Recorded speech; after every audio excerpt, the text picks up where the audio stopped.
Olá, ótimo sábado para você. Espero que você esteja bem, espero que você esteja tendo um ótimo sábado. E vamos então fazer a introdução da lição dessa semana.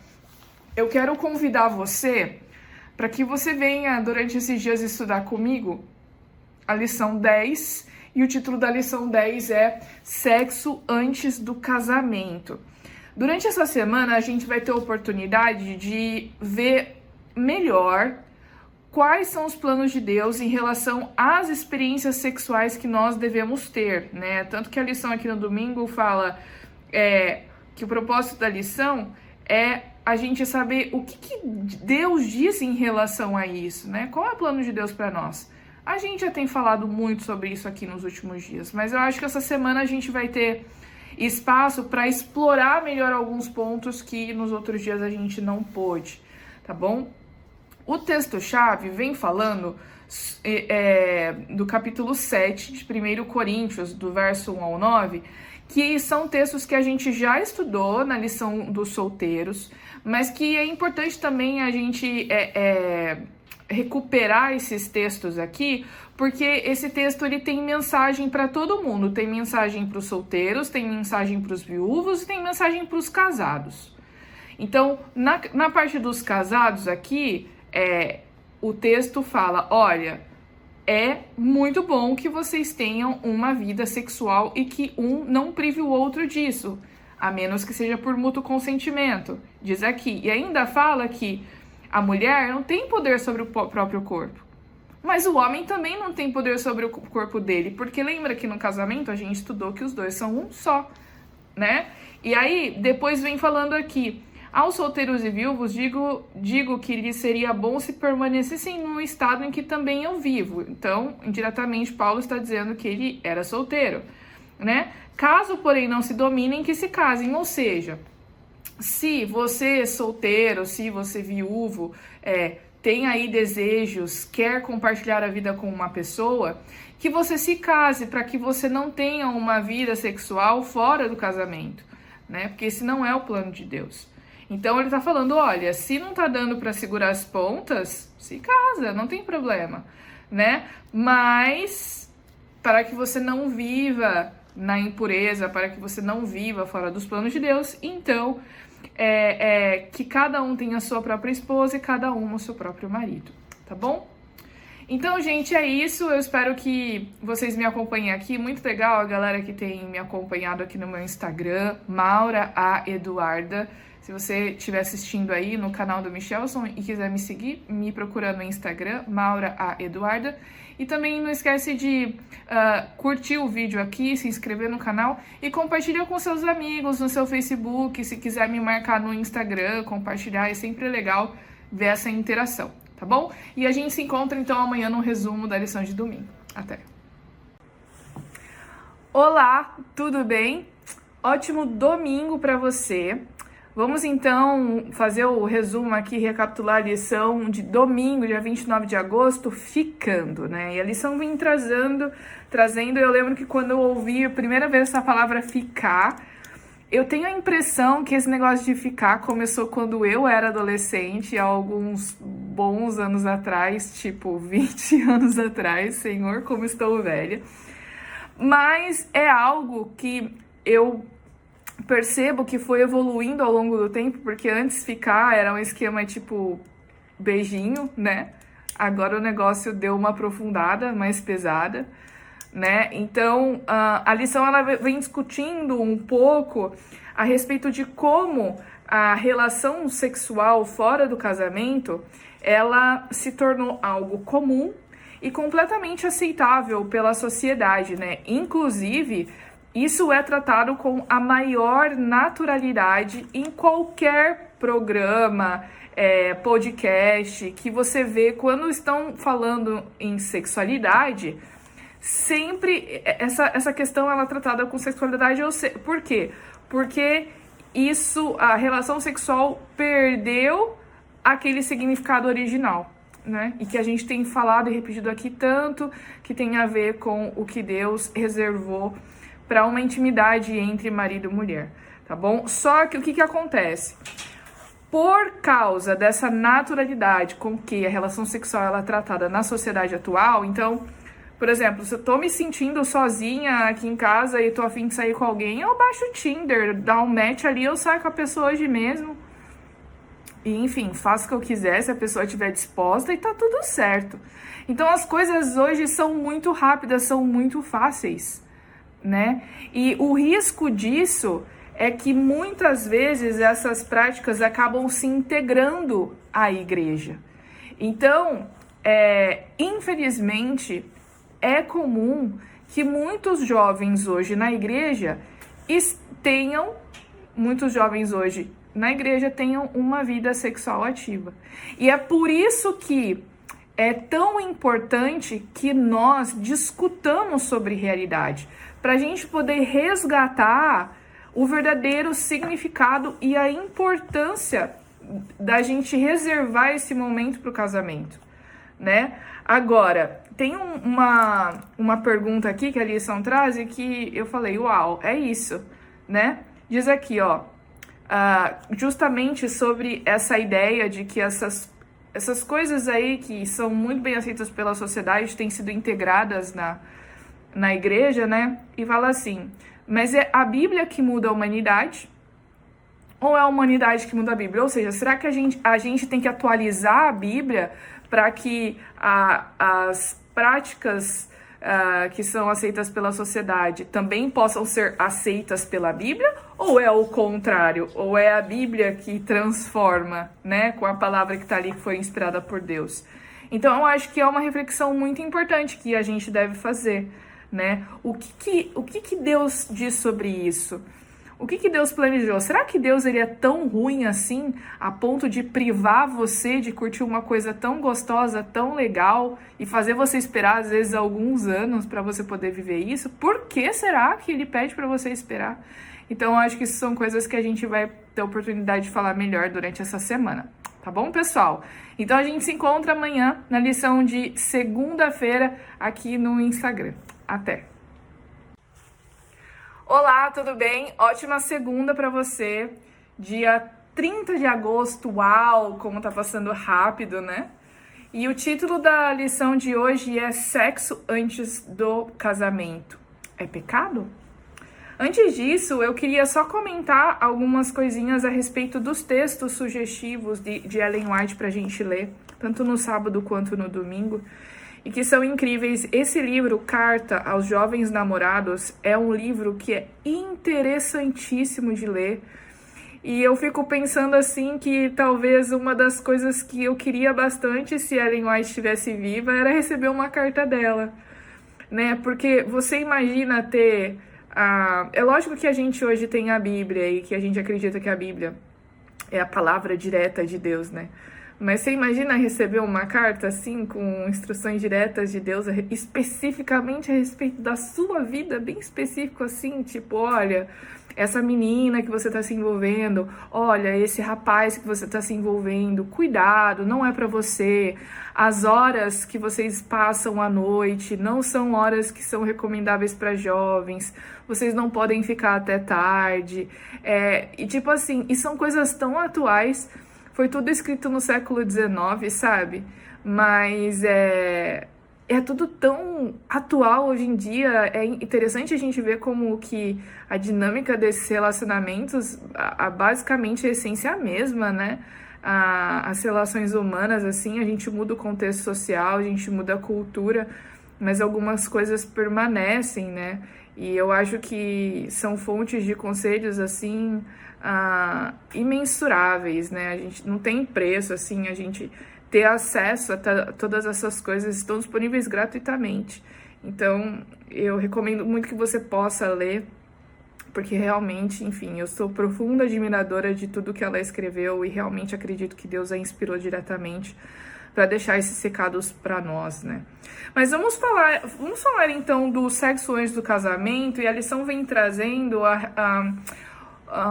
o fato de que realmente é isso, né, gente? Como o sexo antes do casamento acontecendo muito hoje em dia, as pessoas às vezes iniciam a vida sexual muito cedo, na adolescência, às vezes não tem maturidade física, né? O corpo não terminou o desenvolvimento ainda, não tem maturidade emocional.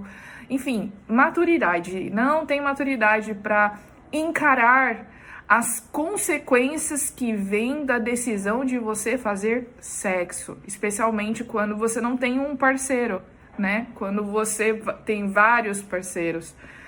Então, o foco sai daquilo que tudo que a gente já estudou do contexto do casamento e vem pro prazer físico. Então, as pessoas acabam tratando as outras como um objeto que simplesmente está ali para suprir as necessidades e os desejos e acabou. Por mais que isso seja mútuo, por mais que mulheres façam isso e homens também façam isso, mas para mim é um valor que é bem complicado. Eu acho que nós, como seres humanos, temos um valor muito maior do que simplesmente sermos usados por outros para ter um desejo assim insatisfeito, né? E aí a lição ela vem trazendo pontos muito interessantes, porque a experiência da relação sexual proposta pela Bíblia, ela traz muitas coisas que são tão confortantes e te fazem sentir tão bem. Então, quando você decide deixar a relação sexual para dentro do casamento, tem ausência de risco, aquela promessa de permanência, né? Porque você escolheu aquela pessoa para passar a vida com você, e aí você vai poder explorar todas as possibilidades, sexualmente falando também, né?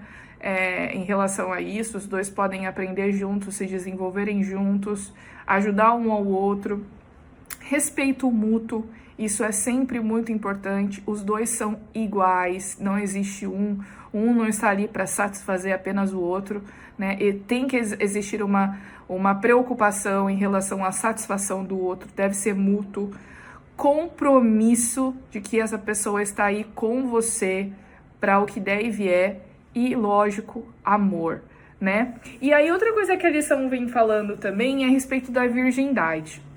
E tipo assim, né, gente? Hoje em dia, muitas pessoas são muito fixas no conceito de virgindade como sendo uma característica anatômica. Então, se a mulher tem o ímen, ela é virgem. Tanto que tem gente que vai pro ginecologista fazer prova de virgindade, o ímen tá ali, tá tudo certo. Mas esquece que tem vários tipos de ímens, esquece que tem ímen chamado complacente, que às vezes não rompe na primeira relação sexual. E outra coisa, né, gente? Homem não tem ímen. Como que você vai dizer se um homem é virgem ou não? É por isso que o conceito bíblico de virgindade está muito mais relacionado à pureza sexual do que a uma característica física e anatômica. E é por isso que vem aqui algo muito importante também. Existem pessoas que, infelizmente, acabam tomando a decisão de ter a sua experiência sexual fora do casamento.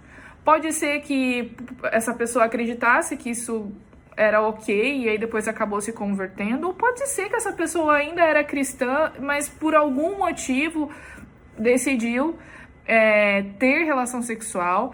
E aí que é uma coisa muito legal, porque Deus, ele não se importa se você tem o ímen ou não, né? O que ele se importa é com a sua pureza.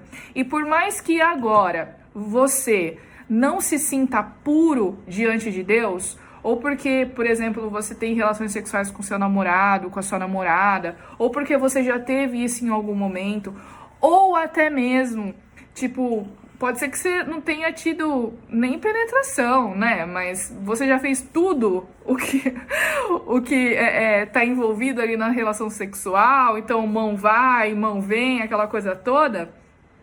O importante é a sua pureza. E quem te dá essa pureza é apenas Jesus, né? É só Ele que vai te dar essa pureza. Então, aqui vem falando que a partir do momento que a gente decide fazer um compromisso com Deus, seja onde você estiver, e você decide aceitar a Cristo, Ele vai te conceder pureza, purificação, santificação, santidade, perdão e castidade espiritual. Eu acho que isso é o mais importante, gente. E pra gente se manter puro, não é fácil também. A gente já falou semana passada de tantas situações em que a gente é bombardeado por mensagens, né? Relacionadas à sexualidade, ao sexo, à nudez, a um monte de coisa. E é por isso que aqui é legal, porque eu acho que isso tem a ver com o nosso livre-arbítrio, né? Então, Deus nos deixa escolher e tomar essa decisão do que a gente vai se alimentar. A gente vai aceitar ser purificado? Então, eu acho que é isso, gente. Eu acho que essa é a mensagem mais importante, sabe? É a pureza. E quem concede essa pureza? Deus. Deus nos concede essa pureza se nós o buscarmos, né? Então, enfim, essa que é a mensagem mais importante. Então é isso, gente. Hoje eu me empolguei e falei demais. Mas a gente se encontra amanhã na segunda-feira, tá bom? No resuminho da lição, até. Olá, tudo bem, gente? Hoje, dia 31 de agosto, terça-feira, né? Os contras de juntar os trapos. Espero que você esteja bem aí, que seja tudo certo com você. Vamos então fazer um resuminho da lição de hoje, né? E aí a gente tem aqui uma situação que é o meio termo, né? A pessoa, ela nem casa e nem fica sozinha, então ela mora junto. E aí muitas pessoas usam esse argumento de morar juntos, né? Porque, não, a gente precisa conhecer antes de casar, a gente precisa, né? É o mesmo argumento de transar com o namorado ou com a namorada. Não, mas eu preciso saber como que é, que já pensou... Se eu me caso, depois eu me arrependo depois, que outro é mal de cama, é ruim de cama, não sei o que lá, né? E esse é um argumento também que é usado aqui para as pessoas que decidem morar juntos. Não, a gente precisa ver se dá certo, né? E é aquele conceito de que a experiência, né? Que você tem que fazer a coisa antes, como se fosse um test drive, né? Para dar certo, mas...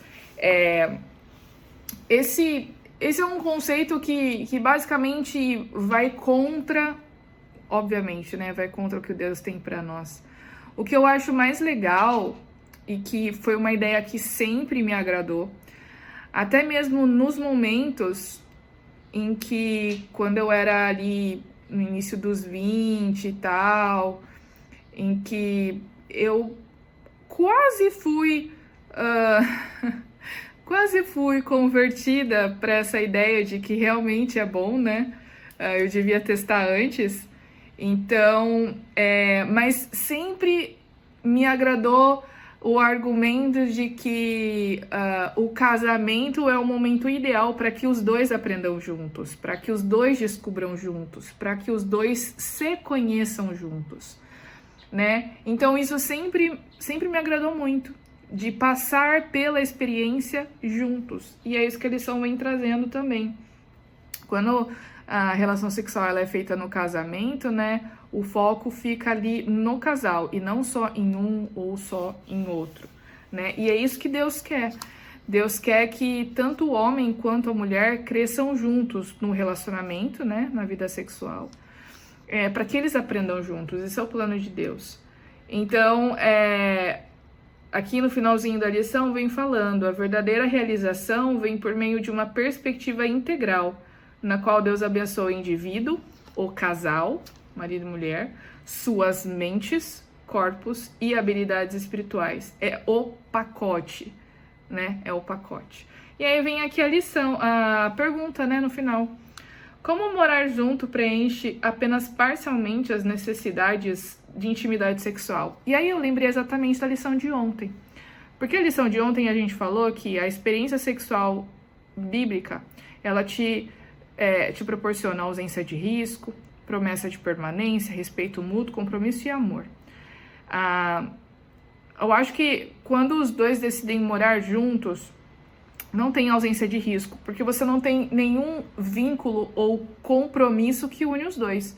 Ou seja, é apenas um namoro em que os dois são colegas de quarto e dividem a casa, né? Então, se não der certo, não tem o compromisso do casamento, em que Se as coisas não vão bem, os dois vão fazer de tudo para o relacionamento dar certo. Então, às vezes, no namoro, as pessoas não levam as coisas tão a sério assim, não dão a importância que tem o casamento, não tem, consequentemente, a promessa de permanência, né? Pode sim ter amor, mas talvez não o ideal que existiria ali no casamento, né?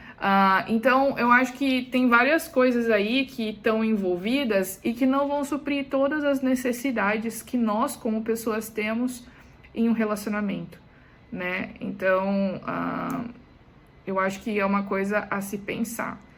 O plano de Deus é que nós tenhamos compromisso, é que Ele abençoe esse relacionamento, e isso se dá através, principalmente do casamento, né? Em que você vai lá e na frente de um monte de gente que você ama, você se compromete a ficar com aquela pessoa e lutar por aquela pessoa e construir uma vida com aquela pessoa dentro dos planos de Deus, né? Mas eu acho que é isso, pessoal. Esse vídeo de hoje foi menor que o de ontem, né? Mas a gente se encontra então. Amanhã tem momento hipertexto e a palavra-chave é fornicação, é uma palavra forte, né? Tem um conteúdo assim, normalmente bem pejorativo, né? Quando as pessoas vão criticar cristãos, falam, tá uma fornicação e tal.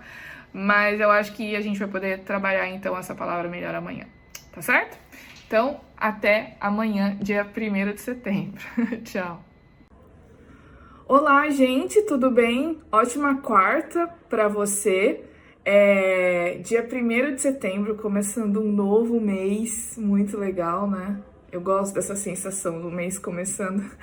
Para mim é bom porque eu sei que tá chegando dezembro para eu poder ir pro Brasil, mas eu espero que você esteja bem aí no seu dia. Vamos fazer o momento hipertexto, então? A palavra-chave aqui do momento hipertexto, da contexto dessa semana, é fornicação, né? Para você que nunca ouviu falar dessa palavra, fornicação é quando um pecado que a Bíblia cita, que se refere ao ato sexual fora do casamento, tá bom? Então, quando as pessoas têm relação sexual antes ou fora do casamento, isso se caracteriza como fornicação. E aí, eu recomendo para que você leia o artigo que está aqui nesse link.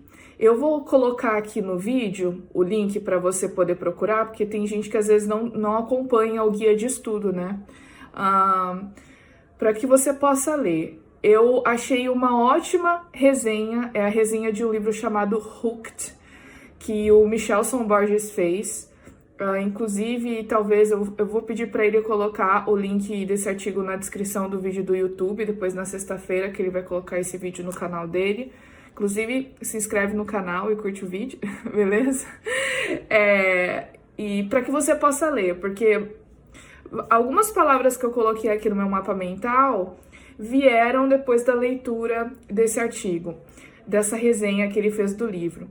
É incrível, eu vou até procurar para ver se está disponível no Kindle depois. Me parece que é um livro curto, tem menos de 200 páginas. E, acima de tudo, é um livro que usa a ciência e os estudos científicos para apoiar a tese que nós, como cristãos, defendemos de que você ter uma vida sexual ativa antes de se casar é prejudicial, sim.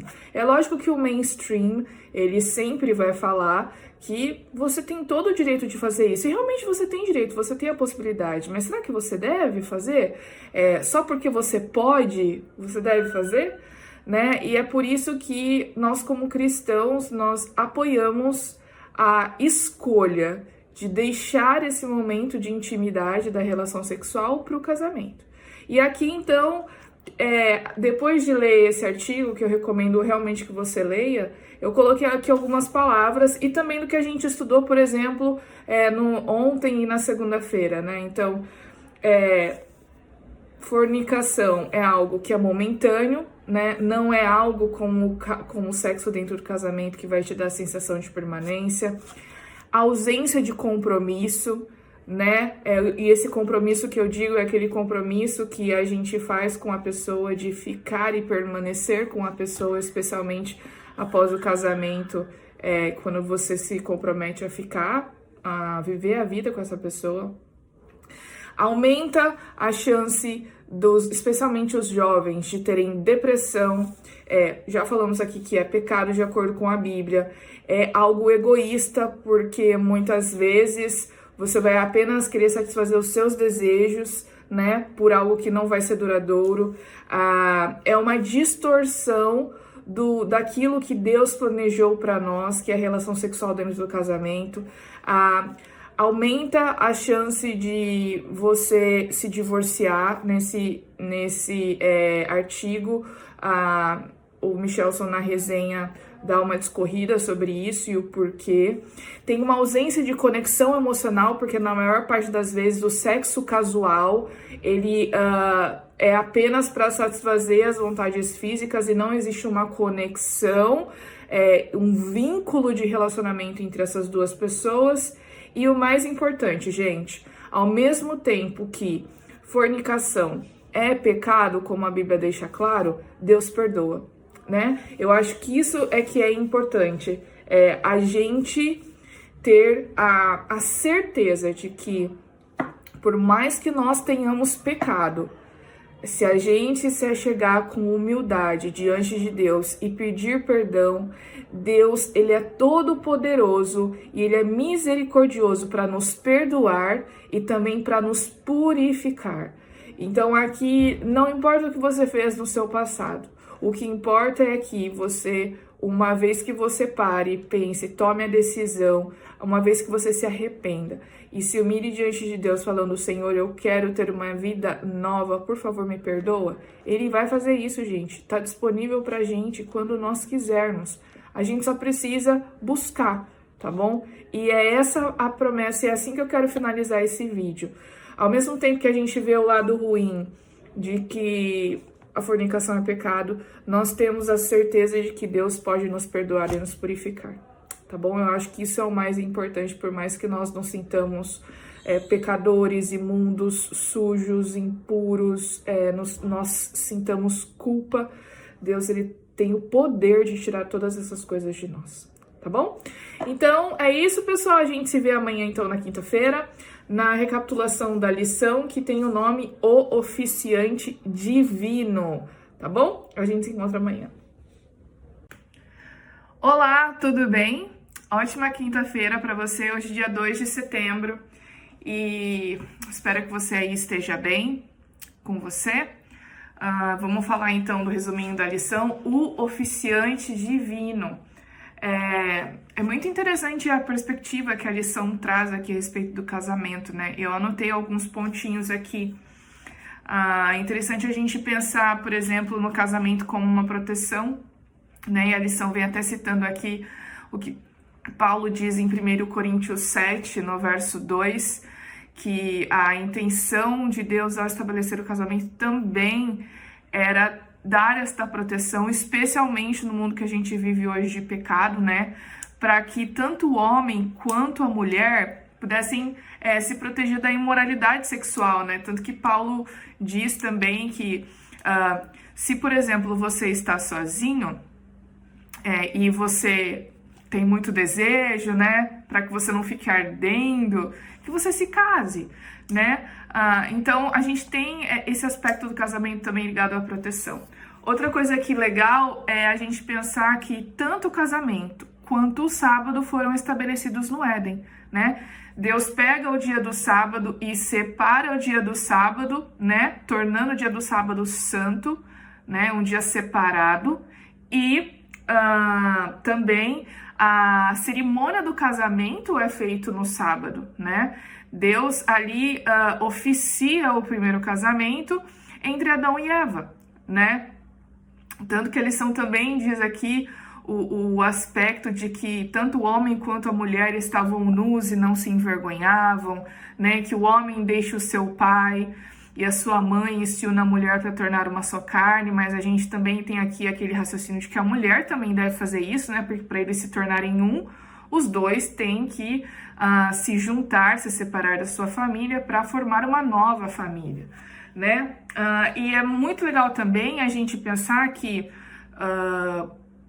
pelo fato de Deus estar ali oficiando esse primeiro casamento, essa primeira instituição, isso nos dá a real dimensão da importância que Deus dá para o casamento, né? Ou seja, o casamento não é uma instituição ultrapassada, não, ela é permanente, assim como o nosso Deus, ele é permanente, né? Assim como o nosso Deus, ele é eterno, e o casamento que foi estabelecido por ele também tem essas características, né? E aí no final, então, a gente vê como que hoje o casamento, a cerimônia do casamento acaba muitas vezes, não em todas as vezes, tá bom? Mas muitas vezes acaba se afastando do real sentido de aquelas pessoas fazerem uma cerimônia, né? É lógico que é muito legal a gente estar na festa, a gente celebrar, a gente comer, a gente ficar feliz porque tem uma nova família nascendo, né? Mas na verdade a cerimônia do casamento nada mais é do que um compromisso que o homem e a mulher fazem com Deus daquela união. E as pessoas que estão ali também são testemunhas daquele compromisso que os dois estão fazendo naquele momento, né? Então é um compromisso primeiro com Deus e depois um com o outro, né? E a gente vê hoje muitas cerimônias de casamento que às vezes não tem nem alguém dando a bênção, às vezes é só o juiz, enfim, a gente entende que tem pessoas aí que não são cristãs e tal, mas na real, a essência, o casamento, ele foi criado com essa dimensão espiritual, né? Então a gente vê que essa criação dessa instituição, né, que Deus fez ali no Jardim do Éden, acabou em alguns casos, se distanciando daquilo que ele tinha estabelecido, tá bom? E é muito importante a gente entender também, pessoal, para fechar, que a gente vê que Deus, ele deve estar presente em todas as fases do relacionamento, né? Não só no casamento, mas na fase da amizade, principalmente também na fase do namoro, né? Que é o momento ali que deve ser usado para você realmente conhecer a pessoa e pensar se você quer mesmo se comprometer com ela, quer passar a vida com ela, e justamente o namoro serve para isso, por isso que a gente deve namorar sempre com propósito, né? E aí depois do casamento também, então eu acho que uma coisa interessante é a gente pensar que sim, que Jesus deve estar conosco em todas as fases aí dos relacionamentos. E uma dica aqui para você é que eu participei do podcast com o pessoal dos jovens deixa eu só ver aqui direitinho para eu falar certo, com os jovens da Igreja Adventista do Jardim Planalto, lá em São Paulo. A gente gravou um podcast sobre a lição dessa semana, ficou muito bacana e eu recomendo que você possa ouvir. Eu vou compartilhar aqui nos meus stories, mas se você quiser procurar no Spotify, é só você procurar por Pod Dúvidas, tá bom? E aí você vai poder ouvir o nosso bate-papo sobre a lição dessa semana, beleza? Então é isso, pessoal. A gente se encontra amanhã na lição de sexta-feira. Até! Oi, gente, tudo bem? Ótima sexta para você.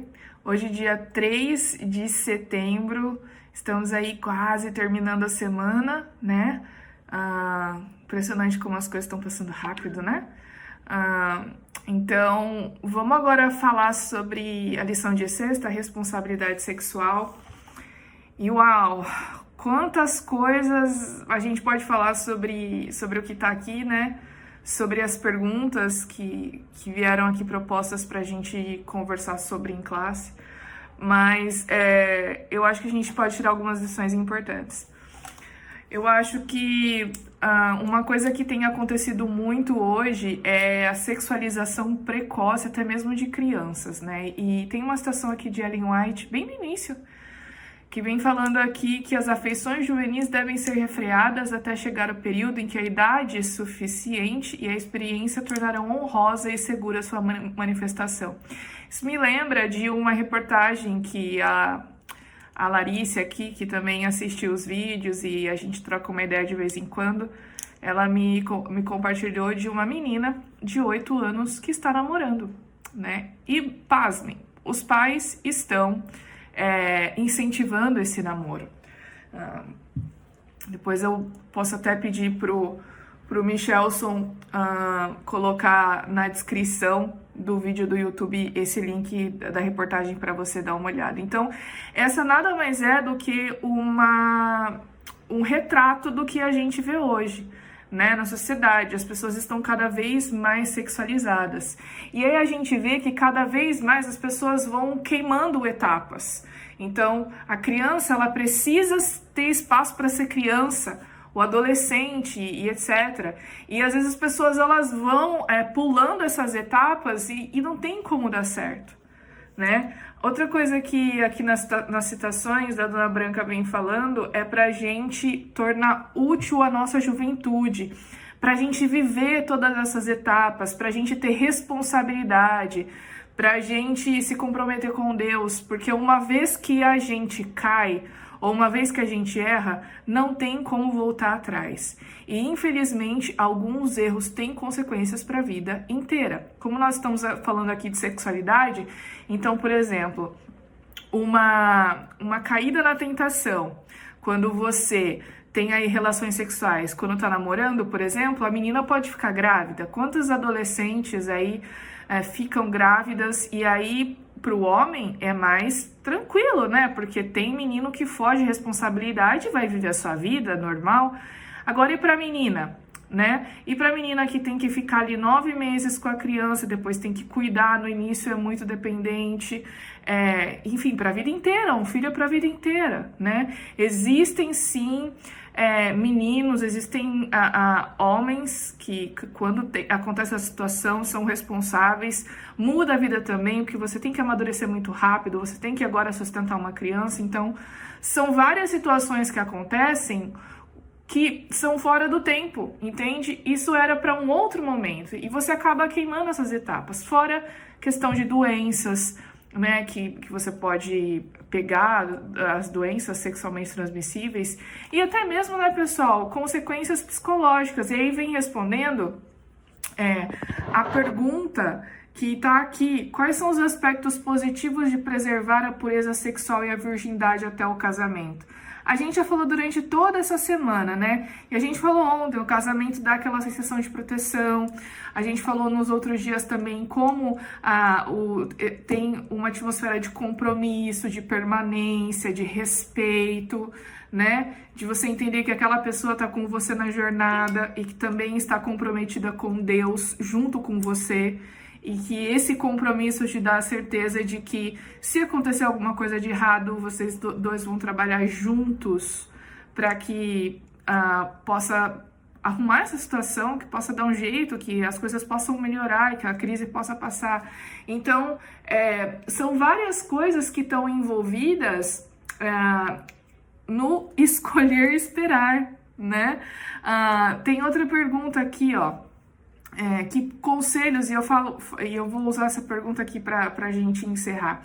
Que conselho nós podemos dar aos solteiros que vivem neste mundo sexualmente liberal? Gente, olha só, para mim é muito claro que toda essa mensagem aí de escolher esperar, não se masturbe, espere, se case, tem intimidade no casamento, tudo isso é loucura pra galera que progressista, pra galera que tá no mundo hoje em dia, né? Isso é muito doideira, porque por que você vai segurar os seus instintos? Você tem que viver essa vida e você tem que aproveitar tudo que você pode aproveitar. Você tem que ter todas as experiências que você puder ter. Por que você vai escolher ter apenas um parceiro sexual na vida e, assim, pro resto da sua vida, né? Por quê? Então, todas essas coisas, gente, só fazem sentido quando a gente toma a decisão de seguir a Jesus. Quando você toma a decisão de aceitar aquilo que Deus planejou para sua vida, aí sim tudo isso faz sentido. E agora a gente vem na parte que para mim é importante também, que é a questão, a partir do momento que você decide, né, fazer a vontade de Deus, você não vai ter uma vida tranquila. Pelo contrário, eu acho que nesses casos a barra pesa mais ainda. Por quê? Porque Satanás, ele vai tipo assim, fazer de tudo pra fazer você cair em tentação, entendeu? Tem até aqui uma sensação, uma citação bem no finalzinho que diz o seguinte: Satanás traça um plano para dispor das circunstâncias para que a tentação venha com força opressora sobre a alma. Em nenhum momento podemos estar seguros, a menos que confiemos em Deus, a vida oculta com Cristo em Deus. Gente, a nossa vida vai ser tentação atrás de tentação, especialmente se você é solteiro e namora. Especialmente se você é solteiro e não namora. Especialmente se você já é casado, ou seja, em todas as fases da vida. Mas o importante é que, primeiro, a gente se apegue muito com Deus e, segundo, a gente fuja da tentação, né? Por que você vai ficar andando na beira do precipício se você pode pegar um outro caminho que está mais distante e ter uma viagem segura, né? Não tem por que você ficar se expondo o tempo inteiro à tentação. Você tem muito mais chance de cair do que se você se afastar. Então, eu acho que isso é importante, né? Então, se você aí tem sofrido muitas tentações, reveja a sua vida, reveja as suas escolhas e faça de tudo para se afastar delas. E se apegue muito com Deus.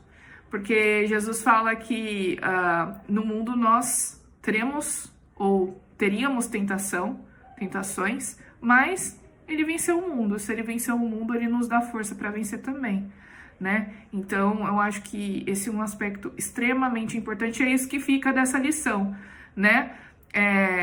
A gente pode vencer, a gente pode enfrentar esses problemas, mas nós precisamos estar apegados com Cristo, tá bom? Então, pessoal, é isso. A gente se fala amanhã na introdução da próxima lição 11, quando as coisas dão erradas. E aí, o que a gente faz quando acontece aquilo que não estava planejado? A gente vai estudar melhor sobre isso na próxima semana, tá bom? Espero que você tenha um ótimo sábado. Espero que você tenha um momento legal também recapitulando a lição. E a gente se encontra amanhã, no sábado, na introdução da lição 11. Até!